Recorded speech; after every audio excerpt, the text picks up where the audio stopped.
Hello, this is Casey from the local history and genealogy department here at the Covington branch of the Kenton County Public Library.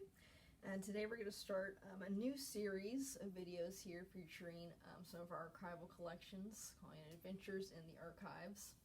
The first video today is going to feature some towns, different areas in northern Kentucky that might not get a lot of shine as much as maybe Covington or Newport.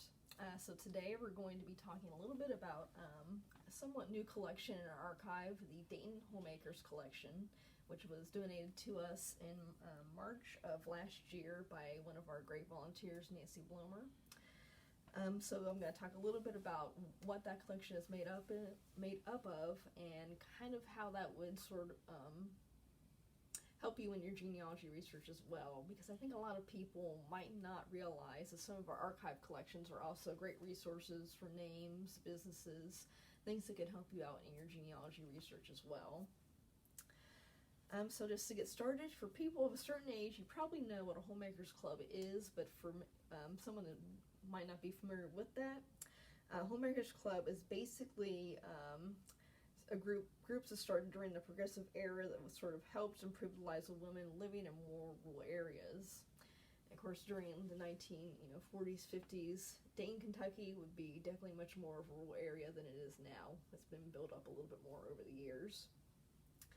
But Homemakers Clubs basically would bring in demonstrators or people that volunteered that knew a good deal about different home skills, agriculture, things of that nature, and would go out to these clubs of women that lived in rural areas and would sort of teach them different skills, let them know about new technology in different areas like agriculture, different things like that, cooking skills as well, canning and preservation, things of that nature.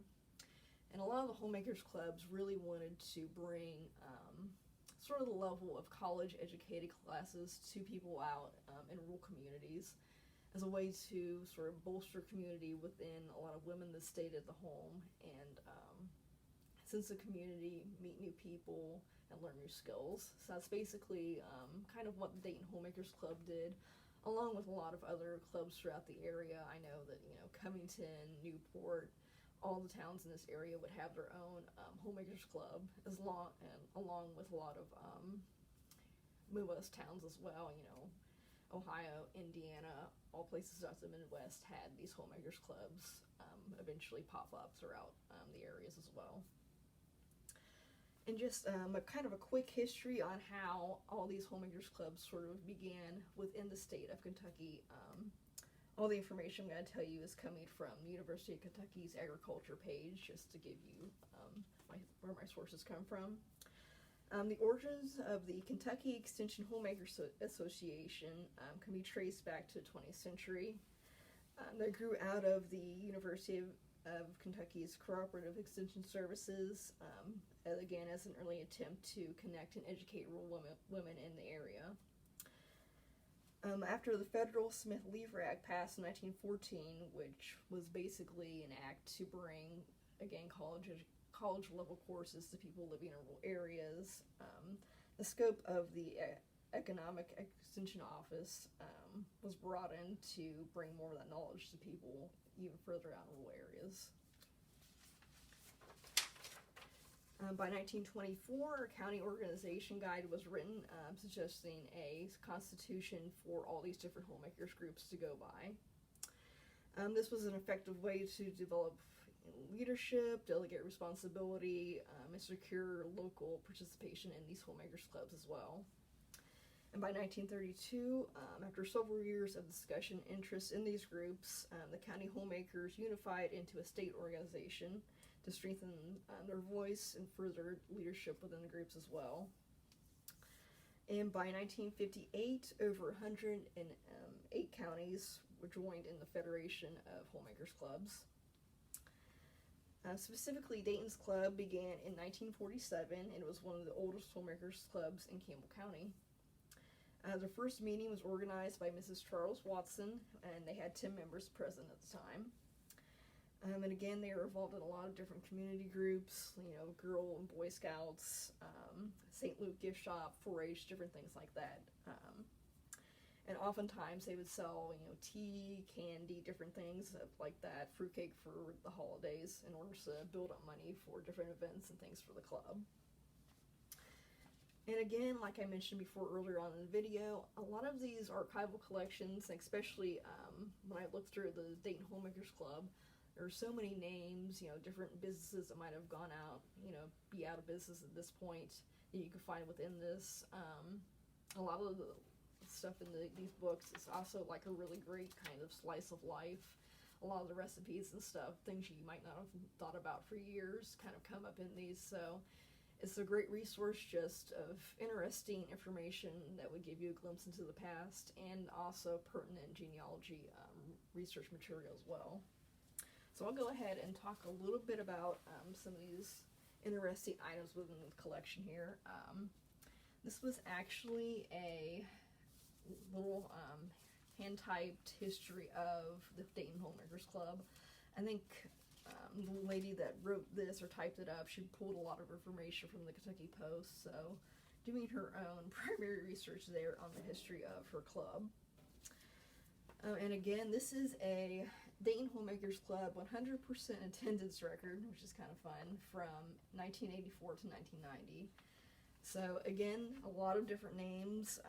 If you're trying to find maybe somebody in your family and you knew that she was part of this club, you might, after this, we might put some of this online as well, index it for Genki, so you could go look for those names, come into the department itself and look through the collection here as well.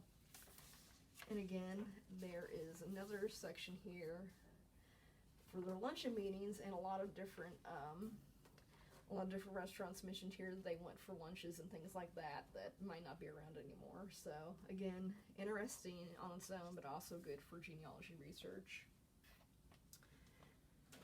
This is from, Campbell County Homemakers, 50th anniversary, April 26, 1974. Again, really fun to look at, and then lots of different names, lots of names of other clubs, other homemakers clubs throughout the area as well. So if you didn't have a relative in this specific club, maybe she was in a different one in Newport, Covington, again, a good resource to look through. Lastly, we just have a couple of their, I guess you would call these like their meeting notes, different things like that. This is from July 1991. I believe this has some recipes in it, which was kind of fun. Again, a good slice of life back then. Kind of see what was popular for the ladies to make. Yes, this is a really good one. Honey popcorn balls. I'm not sure if that would be very tasty or not, but there's a recipe for that. And then ham health witches. So trying to stay healthy with the ham health witches, apparently. And again, more names. Maybe somebody in your family was a part of this in 1991. And lastly, we have record meetings from, I believe this is 1954 to 1955. So lots of different meeting notes. There are some names as well in this, some addresses too. So again, fun to look through if you don't know the history of it. And just a little bit of information about what they did during their meetings, meeting notes, things like that. So again, lots of names and lots of interesting information about the club and how they operated during that time. So that is basically a very small overview of this collection. It's not very big, it's one box, but it's definitely a lot of different information from, I believe, the 1950s until, the early 90s. So it does cover a pretty good time span. So there could be a lot of different people involved with this collection as well. And again, if you're interested in taking a look at this, we can always pull it for you from the archive. All of our finding aids, which are basically just listings of our archive collections, this can be found online at kentonlibrary.org/genealogy/special collections. And we also have paper copies as well that you can look at if you come up to the ref desk here in the department. And that should do it for this first series on Adventures in the Archives. I think our next video is going to be for Veterans Day. We have something really cool for you guys. It's we have a donated collection that we just got earlier this year that I'll be talking a little bit more about, featuring one of our veterans here in the area.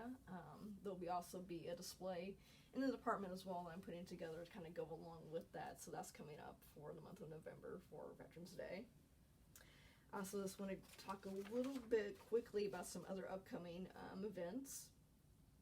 Later this month on the 28th, my colleague Sarah Earle will be presenting Tales from the Coroner's Reports, how to access and research coroner's reports, along with some fun stories, shocking stories to get you in the Halloween spirit. So that's going to be a live Zoom presentation from 6 to 7 p.m. and registration is required for that event. Again, in November, we're going to talk a lot more about Veterans Day. A lot of our programming is going to be focused on that. My other colleague, Kate McKenzie, will be over on our YouTube channel on November 5th for a history of veterans in the Northern Kentucky area. And that program will run from 2 to 2:30. And lastly, we have a workshop coming up with Dr. Michael Lacapo on Saturday, November 13th from 12:30 to 4:30. This is going to be free, but you have to register. Genealogy workshop, and he'll be offering 3 different sessions that day. Finding and using German church records, which would be very popular. Researching recent immigrant ancestors and regional repositories. And then medical genealogy, which would be a really interesting session, I believe. So a lot of really great stuff coming up in the next couple months. Hope you'll join us for some of those programs, and I will see you next time.